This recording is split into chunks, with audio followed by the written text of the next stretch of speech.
Panorama group, जो सोचता है वो करता है। नमस्कार, आप सभी दर्शकों का बहुत बहुत स्वागत है। और मैं हूँ चंदन झा। देखिए, सुबह वाला कार्यक्रम है, लेट से आज हम आए हैं और लेट से आए हैं, लाइव आ रहे हैं सिर्फ फेसबुक पर। कल पीएम मोदी पटना में थे, आज भी हैं। कुछ ही देर में वह शाहाबाद के इलाके में पहुंचने वाले हैं, विक्रमगंज। और विक्रमगंज में उनकी जनसभा होने वाली है। क्यों, आखिर विक्रमगंज ही क्यों? तो चलिए, विक्रमगंज पर बाद में बात करेंगे। सबसे पहले कल के पटना की चर्चा कर लेते हैं। देखिए, पटना में जो खबर है, पहले विजय सिन्हा वाली जो बात है उसी को देखते हैं हम लोग। विजय सिन्हा वाली बात को देख के फिर हम चलेंगे। अच्छा, विजय सिन्हा के बेटे की रिंग सेरेमनी थी, जिसमें पीएम मोदी को जाना था, गए भी आशीर्वाद देने के लिए। लेकिन एक जो तस्वीर दिखी वह बहुत खास जाने से पहले। और जाने से पहले तस्वीर यह दिखी कि विजय सिन्हा जैसे ही बीजेपी दफ्तर में ये खत्म हुआ, मीटिंग जब खत्म हुई, मीटिंग की बात भी हम बताएंगे आपको। मीटिंग जैसे ही खत्म हुई वैसे ही क्या हुआ कि विजय सिन्हा को पहले पहुंचना था, क्योंकि पीएम उनके यहाँ आने वाले थे, तो आगवानी करनी थी विजय सिन्हा को।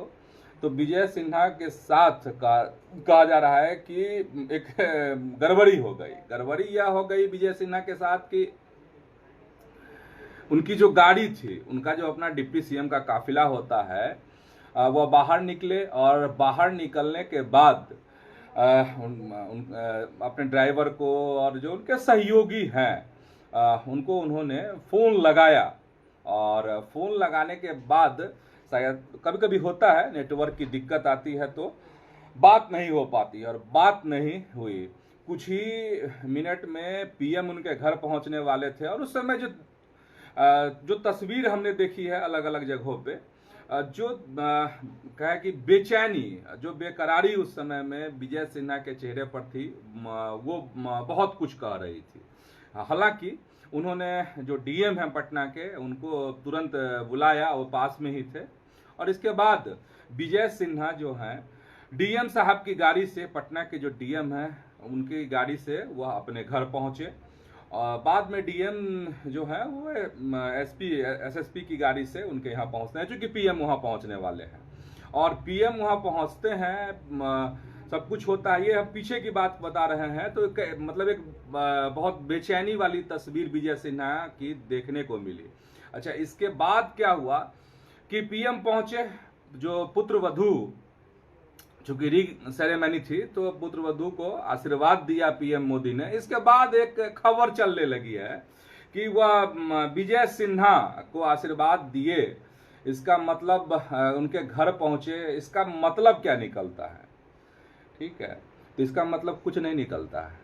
बड़ी कड़वी सच्चाई है, एकदम सीधी सीधी बात करने की हमें आदत है। कुछ नहीं निकलता है। इसका मतलब यह नहीं है कि विजय सिन्हा को बहुत कुछ बड़ा और बहुत कुछ ऐसा हो जाने वाला है, या फिर विजय सिन्हा बिहार के सीएम बन जाने वाले हैं। ऐसा कुछ नहीं होने वाला है। जितना मैं बीजेपी को समझता हूँ, और जो जो पत्रकारिता का जीवन रहा है अखबारों में, अब तो खैर डिजिटल में है, अगर उतनी बात अगर हम बताएं तो इसमें साफ है कि अच्छा, एक भाई हैं बिट्टू नितिन, पहले उनका जवाब दे देते हैं। सवाल उनका बड़ा है, राम कृपाल के बेटा अभिमन्यु यादव को टिकट मिलेगा कि नहीं कहीं से? भाई देख लीजिए बिट्टू जी, अगर आप सवाल कर रहे हैं तो जवाब आपको बता देते हैं कि राम कृपाल के बेटा को बीजेपी से टिकट नहीं मिलेगा। राम कृपाल खुद उनकी इच्छा है, व्यक्त नहीं करते हैं हर जगह, और सियासत में हर कुछ व्यक्त किया भी नहीं जाता है। दानापुर से लड़ने की इच्छा है। अब दानापुर में बहुत बहुत दावेदार हो गए हैं। हम लोगों ने ही बताया था कि मीसा भारती के पति भी वहाँ से आरजेडी के उम्मीदवार हो सकते हैं। उनकी तैयारी चल रही है दानापुर से चुनाव लड़ने की। और इधर बीजेपी की अगर बात करेंगे तो राम कृपाल यादव प्रत्याशी हो सकते हैं। उनके बेटे की बात है अभिमन्यु यादव की, तो अभी जहाँ तक मेरी जानकारी है, अब तक सियासत में चूंकि सियासत अपना रंग बदलता है, तो अभिमन्यु को भाजपा से टिकट नहीं मिलने वाला है। अब बात रही कि किसी दूसरे दल से, तो किसी दूसरे दल से भी उनका प्रयास चल रहा है, और स्पष्ट कहेंगे तो किससे, तो चिराग पासवान की पार्टी से फतुहा के लिए। अब देखिए क्या होता है, मिलता है कि नहीं मिलता है, इसमें देखने वाली बात होगी। लेकिन याद रखिएगा, लोकसभा चुनाव में जिस तरीके से खेल हुआ, कुछ नेताओं ने जो अपने बेटा को और बेटी को टिकट दिलाए, वह खेल मुझे लगता है कि नीतीश कुमार उस तरह का खेल नहीं होने देंगे। और एक दिन हम बताए ही थे, मदन सहनी भी कुछ इसी तरह का खेल करना चाह रहे थे, अपने बेटे को चिराग पासवान की पार्टी में शामिल कराना चाह रहे थे, लेकिन वह नहीं हो सका। चलिए, तो हम थे विजय सिन्हा पर। तो विजय सिन्हा, देखिए, जब विजय सिन्हा के विभाग बदले गए, कुछ विभाग में काट छांट जब हुआ था, तो उस समय विजय सिन्हा ने 2 दफे दिल्ली में मुलाकात करनी चाहिए थी। किससे, तो अमित शाह से, और एक दफे उनकी कोशिश बेकार चली गई थी। हम पुरानी बात इसलिए बता रहे हैं कि कल जब पीएम उनके घर गए तो उसके क्या मायने निकलते हैं, वह जितना मैं समझ पा रहा हूं उतनी बात मैं आपको बताने की कोशिश कर रहा।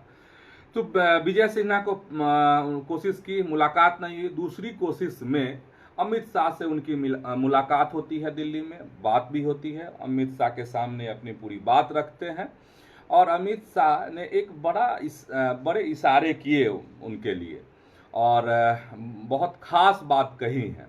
और खास बात ऐसी है जिससे आप समझिए कि कई चीज़ों को समझ सकते हैं और बीजेपी की रणनीतियों को समझ सकते हैं। जैसे कई बातें हुई जिसमें से अहम जो सांगठनिक बातें हैं, उसको अगर आप गौर करते हैं तो बहुत चीज़ समझने में आसानी होगी।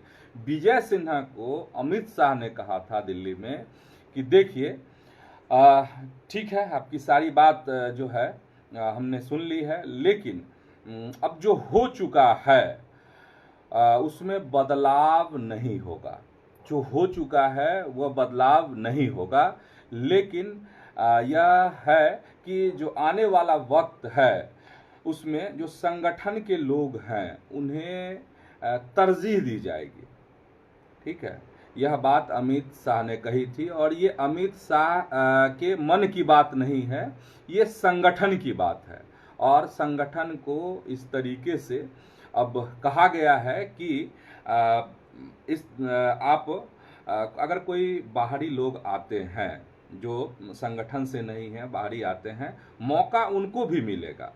और प्रधानमंत्री ने भी कहा है, कल हम वह बात भी आपको बताते हैं, अखबार में भी यह बात छपी है, मौका उन्हें भी मिलेगा, लेकिन थोड़ा ये पेशेंस रखना पड़ेगा। अब ये है कि संगठन में इस तरह के आंतरिक निर्णय लिए गए हैं भाजपा में कि कोई भी आए और सीधे ऊपर शीर्ष पर नहीं अब बैठ पाएंगे। उनको तमाम प्रक्रियाओं से गुजरनी होगी, और जो संगठन के संस्कार हैं, जो संगठन की सीख है, उनको लेनी ही होगी। इसके बाद ही वो आगे बढ़ेंगे, लेकिन धीरे धीरे, क्योंकि कुछ जगहों पर, जैसे बिहार में भी हुआ कि किसी खास लोग को बहुत तरजीह दे दी गई, और इसके देखिए, कहें कि आधिकारिक रूप से इन बातों की कोई पुष्टि नहीं करेगा, लेकिन आप देख लीजिए, हम नाम भी अब ले ही लेते हैं, आप सम्राट चौधरी को देख लीजिए और विजय सिन्हा को देख लीजिए, एकदम इसको अगर वह दोनों कोई मिलते हैं, सम्राट चौधरी और विजय सिन्हा दोनों कोई अगर मिलते हैं, तो दोनों के जो बॉडी लैंग्वेज है उस पर आप गौर कीजिए, दोनों से बात भी दोनों की आपस में कम होती है, यह भी सत्य है। ठीक है, तो अब विजय सिन्हा को कहा गया था कि संगठन के लोगों को तरजीह देगी। हम अब आते हैं पीएम वाली बात पर, तरजीह मिलेगी। लेकिन देखिए, बिहार के जो सियासी समीकरण है, जो सामाजिक ताना बाना है यहाँ का, उससे मुझे नहीं लगता, मुझे हो सकता है कई लोग मेरी बात से असहमत हो सकते हैं, मेरी सोच से असहमत हो सकते हैं, कई लोग सहमत भी हो सकते हैं कि इससे उनके घर जाने से, ये तो कटसी मेंटेन है, पीएम है और विजय सिन्हा डिप्टी सीएम हैं, पटना में थे, चले गए, आशीर्वाद उन्होंने दे दिया। इसका कतई यह मतलब नहीं है कि वह सीएम के उम्मीदवार है, कतई नहीं। और यह भी बता देते हैं कि जब तक एनडीए गठबंधन है और नीतीश कुमार हैं, तब तक जो है बीजेपी अपना पत्ता आगे कर ही नहीं पाएगी, चाहकर भी नहीं कर पाएगी। और आप सभी मुझे लगता है कि जरूर समझते होंगे कि नीतीश कुमार कभी नहीं चाहेंगे कि विजय सिन्हा को वह सीएम की कुर्सी ऑफर करा दे, कभी नहीं चाहेंगे, क्योंकि यह कॉम्बिनेशन देखिए, यह कॉम्बिनेशन जो है नीतीश कुमार के साथ उनका नहीं बैठता है। नीतीश कुमार के साथ अगर कॉम्बिनेशन बिहार बीजेपी में किसी का बैठता था तो वो थे सुशील मोदी। सुशील मोदी के बारे में वह चाहते भी थे, हालांकि ऐसा संभव नहीं हो सका। सुशील मोदी अब हम लोगों के बीच हैं भी नहीं, लेकिन आपको ऐसा नहीं दिखता है। हाँ, हालांकि इन दिनों जो सम्राट चौधरी हैं उनकी एक बड़ी कोशिश है कि नीतीश कुमार के करीब रहा जाए और इसका लाभ बाद में उठाया जाए। अब कितना लाभ सम्राट चौधरी को मिलेगा यह तो कठिन है, क्योंकि विरोध के स्वर भी अभी से ही अंदर खाने, विरोध के स्वर बहुत तेज हैं। और यह जो विरोध के स्वर हैं वो जब वक्त आएगा तो कहा जा रहा है कि बहुत तीखा होगा संगठन से। जो पुराने कार्यकर्ता हैं वो वक्त का इंतजार कर रहे हैं, समय का इंतजार कर रहे हैं, विरोध आपको दिखेगा। अब आते हैं आपको हम सीधे पीएम मोदी के जो हमने हेडिंग लगाई है, जो आप पढ़ रहे होंगे, उसमें पीएम मोदी की बात को लेकर आते हैं। देखिए, पीएम मोदी जो है, चूंकि जब रोड से निकला, देखिए पटना आए कल, और इसके बाद उन्होंने क्या किया कि जो नए एयरपोर्ट का टर्मिनल है वहाँ उसका उद्घाटन किया, फिर बिहटा का नए एयरपोर्ट जो बनना है उसकी आधारशिला उन्होंने रखी पीएम मोदी ने। इसके बाद अरण्य भवन से आगे बढ़ने पर, अच्छा, आशा सिन्हा के बारे में पूछ रहे हैं। आशा सिन्हा बताएंगे, पहले खबर बता देते हैं, नहीं तो ध्यान भटक जा रहा है, बात जो है इधर उधर की हो जा रही है। बताते हैं आशा सिन्हा का क्या होगा।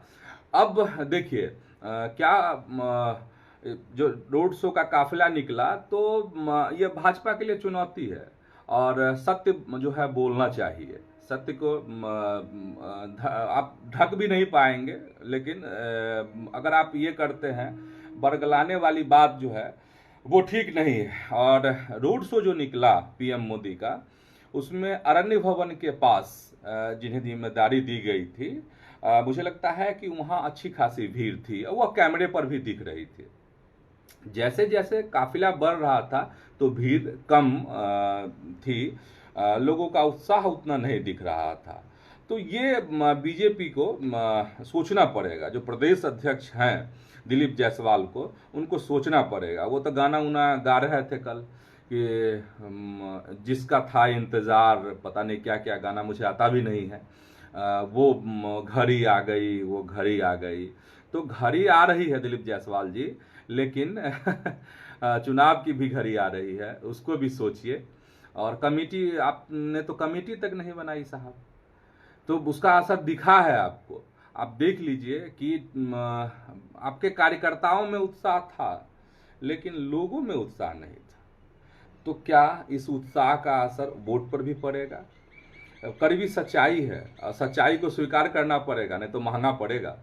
तो वो कहीं कहीं भीड़ थी उत्साह वाली, लेकिन वो चीज़ नहीं थी जो हमने 2024 के लोकसभा चुनाव के दरमियान में देखी। और जो रोड शो हुआ था उसमें भी पीएम मोदी थे, साथ में नीतीश कुमार थे, वो नहीं थे। हाँ, इस बार यह था कि बंद गाड़ी से कर रहे थे। अब बंद गाड़ी से बात कर रहे हैं तो मैं एक खबर देख रहा था कि कुछ सुरक्षा की वजह बताई जा रही थी कि सुरक्षा भी कारण हो सकता है। हम दावे के साथ नहीं कर सकते हैं, लेकिन खबर छपी है कि किसी ने बिहार से ही, सुल्तानगंज से ही पीएम को धमकी दी थी और पीएम जो है इसलिए भी हो सकता है कि वह पीएम गाड़ी से बाहर एक बार भी नहीं निकले और अंदर में ही पीएम भी थे और सीएम भी थे। एक को गिरफ्तार भी किया गया है इस मामले में। मैं अखबार में खबर देख रहा था सुबह सुबह। तो चलिए ये तो भीड़ भाड़ और ये उत्साह की बात हमने कर ली। अब है कि भाजपा कार्यालय जब पीएम पहुंचे तो वहां हुआ क्या, पीएम ने कहा क्या। पीएम ने मतलब उनकी जो पाठशाला लगी, क्लास, पीएम मोदी की पाठशाला लगती रहती है समय समय पर सांसदों की, विधायकों की। तो इस बार बीजेपी दफ्तर में जो पाठशाला लगी भाजपा कार्यालय में, इसमें उन्होंने सवाल किया। किससे? तो जो पार्टी के पदाधिकारी मौजूद थे उनसे, सांसदों से, विधायकों से और विधान पार्षदों से उन्होंने सवाल किया कि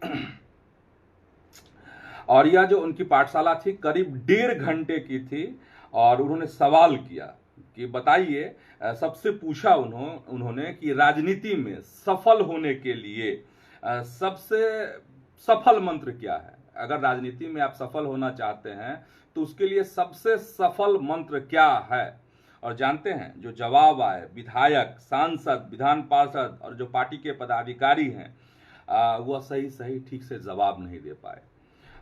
कोई कह रहे थे कि लोगों से मुलाकात जो है वो सबसे बड़ा ये है तरीका है राजनीति में सफल होने का। कोई कह रहे थे सहभागिता जैसी बात। तरह तरह के तर्क जो है सांसद और विधायकों के द्वारा दिए जा रहे थे।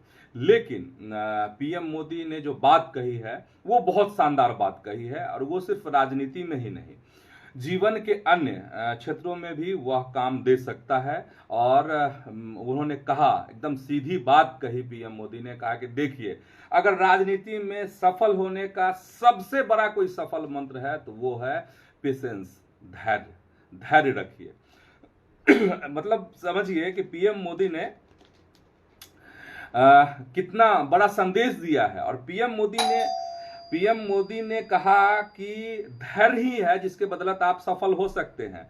और उन्होंने नसीहत भी दी है, उसका भी मैसेज समझ लीजिए जो बिहार चुनाव में आखिर होने क्या वाला है। पीएम मोदी कह रहे हैं कि दल बदलने वाले भी जल्दीबाजी ना करें। कितना बड़ा मैसेज है कि दल बदलने वाले भी जल्दीबाजी ना करें, सभी को मौका मिलेगा। धैर्य धैर्य धैर्य धैर्य धैर्य धैर्य। अब समझ गए पीएम मोदी ने क्या संदेश दिया है। मतलब इस संदेश में छुपा हुआ है और मतलब यह छुपा हुआ है कि आने वाले समय में, आने वाले वक्त में क्या होने वाला है। हमने एक कार्यक्रम में, जो सियासत हमारा कार्यक्रम है, उसमें हमने बताया था अपने दर्शकों से कि बहुत सारे कहें कि दिग्गजों के जो विधानसभा में सिटिंग है, चुनाव जीत चुके हैं, उन लोगों के टिकट इस बार कटने वाले हैं। तो पीएम मोदी कह रहे हैं कि जो दल बदल करके आए हैं धैर्य रखें, सभी को मौका मिलेगा। तो आप जान लीजिए कि यह भी इसमें शामिल है। और मतलब कई लोगों के, दिग्गजों के टिकट कटेंगे, कई लोग परेशान होंगे, कई लोग बागी होंगे। तो इन सब चीजों के बारे में इशारा है पीएम मोदी का। और पीएम मोदी की जो पाठशाला लगी तो टिप्स भी मिले होंगे। तो एक सवाल का जो जवाब नहीं दे पाए तमाम सांसद और विधायक, वह आप समझ गए। अब आपको बताते हैं कि पीएम मोदी ने क्या टिप्स दिए हैं। पीएम मोदी ने टिप्स यही दिए कि चुनाव कैसे जीता जाएगा बिहार में। साफ साफ कहा कि बूथ जीतिए। और बूथ जीतने के भी उन्होंने टिप्स दिए हैं, जिसमें है कि 5 लोगों की टोली बनाएं, लोगों के पर्व दुख सुख में शामिल होइए, पारिवारिक रिश्ता बनाएं, जनता के बीच में जाइए, उनकी समस्याएं सुनिए, विकास कार्यों की जानकारी दीजिए, लोकसभा में जहां हारे और कम वोटिंग वाले विधानसभा क्षेत्रों में विशेष जो है नजर रखिए, वहां ध्यान दीजिए। सिर्फ चुनाव के समय ही नहीं, हमेशा लोगों के बीच में रहिए, इससे लोगों से जुड़ाव होगा। फिर उन्होंने आयुष्मान कार्ड, जन औषधि जैसी योजनाओं को जन जन तक पहुंचाने का उन्होंने आह्वान भी किया कि अगर ऐसे आप करेंगे तो चुनाव जीतना कोई बड़ी बात नहीं है। ये पीएम मोदी की जो टिप्स दिए और जो कहा वो हो गई। हाँ, पीएम को जान से मारने की धमकी देने वाला युवक जो है सुल्तानगंज से गिरफ्तार हुआ था और उसका नाम है आपको समीर कुमार रंजन महिषी गांव का यह रहने वाला है। और अखबार में जो खबर छपी है उसके मुताबिक लॉ एंड ऑर्डर है सदर डीएसपी चंद्रभूषण ने इस बात की जानकारी दी थी। और कुछ पारिवारिक विवाद था इस युवक के साथ, समीर कुमार के साथ, यह भी बात सामने आ रही है। चलिए, तो अब जांच का विषय है, जांच एजेंसी अपना जांच करेगी। लेकिन वो सवाल था कि आखिर पीएम मोदी बाहर क्यों नहीं निकल रहे थे। चलिए, अब पीएम मोदी कुछ ही देर में, कुछ ही घंटे में पहुंचने वाले हैं वहां पर। कुछ ही देर में कहां पर, तो शाहाबाद मतलब विक्रमगंज में उनकी सभा होनी है और वहां पर बहुत शानदार व्यवस्था की गई है। और वहाँ से आपको 4 लाख लोगों के बैठने की व्यवस्था है। और भी वहाँ पर तमाम जो है समुचित जो उचित व्यवस्थाएं होती हैं लोगों के लिए, चूँकि गर्मी का दिन है तो वह भी व्यवस्था की गई है। अब आते हैं इस बात पर कि आखिर उस क्षेत्र को ही क्यों चुना गया। हालांकि बेधड़क हमारा कार्यक्रम है, उसमें अजय सर ने यह बात कही हुई है कि आखिर क्यों वहाँ जा रहे हैं। तो अभी फिर हम आपको बता देते हैं, चूंकि वह कुछ देर में पहुंचने वाले हैं। देखिए, 2020 का जो विधानसभा चुनाव हुआ था उसमें भी एनडीए बहुत पीछे छूट गया था, भाजपा को काफ़ी क्षति हुई थी। साथ ही जो लोकसभा का चुनाव हुआ था अभी 2024 में, तो आप सभी जानते ही हैं कि किस तरीके से वहाँ पर सियासत जो है बिगड़ गए। एनडीए के लिहाज से उपेंद्र कुशवाहा हार गए, आरके सिंह हार गए, उधर सुशील सिंह औरंगाबाद से हार गए। तो बड़ी अजीब स्थिति कहें कि एनडीए के लिए हो गई थी। तो ये चुनौती वाली कहें कि वाला इलाका है भाजपा के लिए, एनडीए के लिए। तो इसीलिए कहा जा रहा है कि इस इलाके को अभी चुना गया है। और अभी से अब देखनी होगी कि कितनी भीड़ होती है, किस तरह की प्रतिक्रियाएं आती हैं इस कार्यक्रम के बाद, तब जा कर के चीज़ें स्पष्ट हो पाएंगी कि आखिर होगा क्या वहाँ पर और किस तरीके से रणनीति। इसीलिए पहले कार्यक्रम वहाँ पर किए गए हैं, आज किए जा रहे हैं, चीज़ों को समझने के लिए, चीज़ों को ठीक करने के लिए।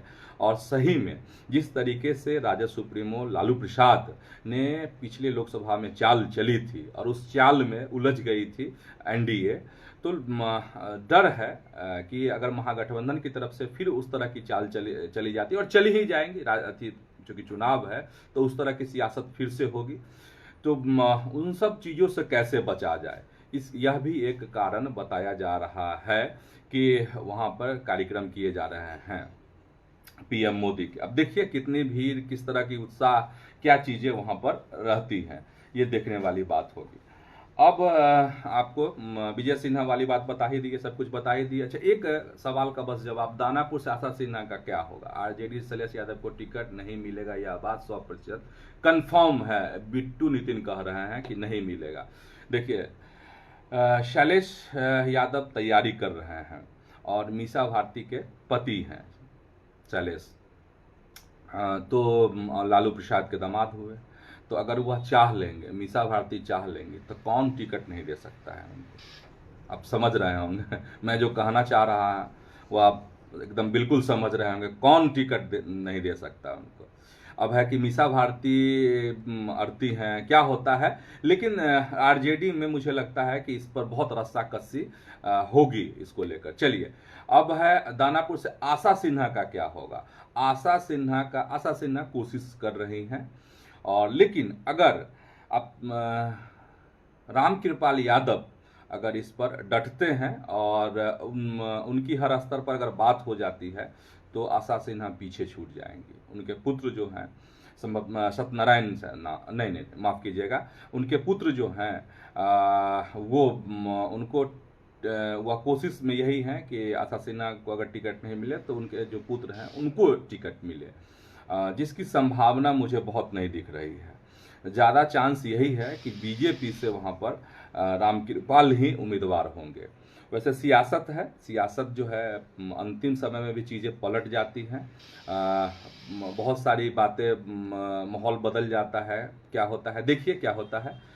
लेकिन आशा सिन्हा थोड़ा सा अभी वह रेस में पिछड़ी हुई दिख रही है।